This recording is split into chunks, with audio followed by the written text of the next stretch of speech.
Hello, my name is Gabriel, and I am a true monotheist, pure creationist. In this video, I want to talk about how the individual can be allured by social phenomenon, exploited through trauma, and then manipulated by tactical rhetoric. I want to talk about how cyclical behavior can be created by the combined human and artificial intelligence employed by known and unknown entities, which are accessed through the internet.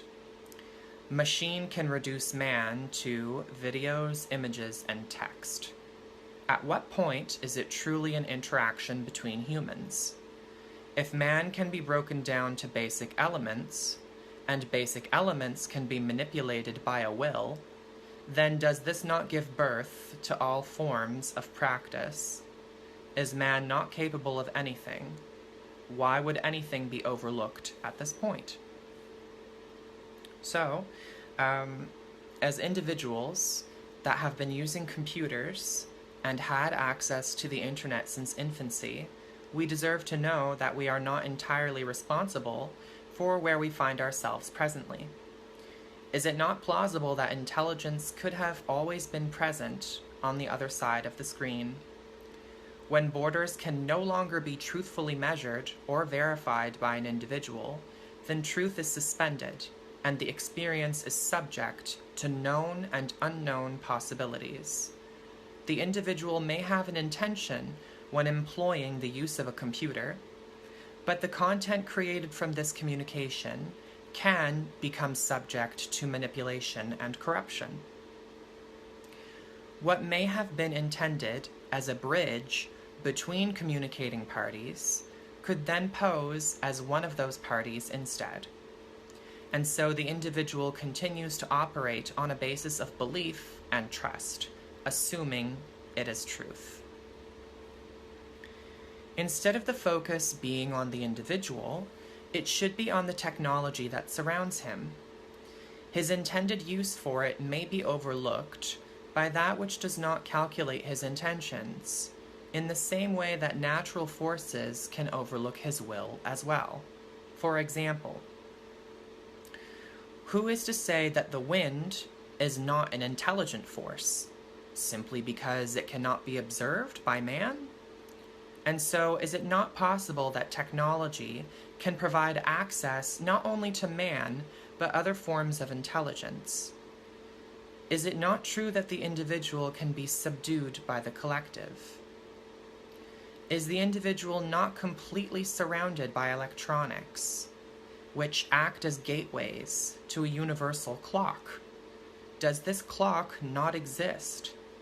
Once again, if man can be broken down to basic elements, and basic elements can be manipulated by a will, then does this not give birth to all forms of practice? Can man not alter himself in such a way that he is aligned with a construct?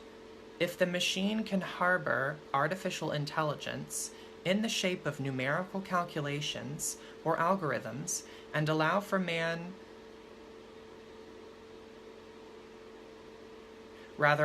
human intelligence to exist within it as well, who is to say that these cannot be combined with the machine or within the man? And so institutions within society that employ technology may also be employing various forms of intelligence unknown to the individual. Furthermore, should the individual become dependent on these institutions for survival, he also becomes subject to the employed intelligence that they host within their facilities. Has currency not been digitized? Has employment not been digitized? Has community not been digitized? Has authority not been digitized?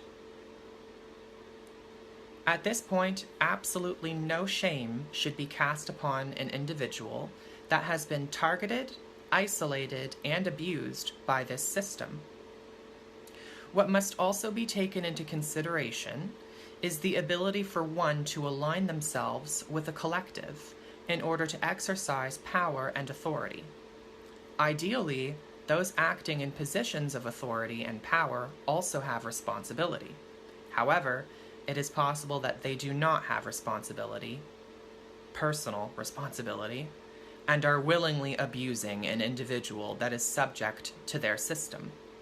While technology continues to create media that portrays people and corporations, the individual continues to be influenced or even controlled by it. How people are depicted by media may not even be truthful.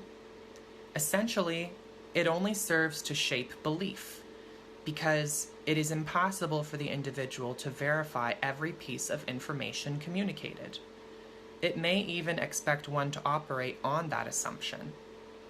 In conclusion, there is no shame to be had by the abused, the unemployed, or the homeless, because it is quite plausible that one is subject to a technocracy with an agenda for the individual. One can be located, identified, and isolated by those who employ technology. It is possible for any and every individual to be targeted. All theory is plausible, including conspiracy. A narrative that criticizes is critical, that ridicules is ridiculous, and that dismisses is dismissive. All forms of suffering are serious because they are possibly true. The real conspiracy and injustice is an institution that criticizes, ridicules, or dismisses the victim.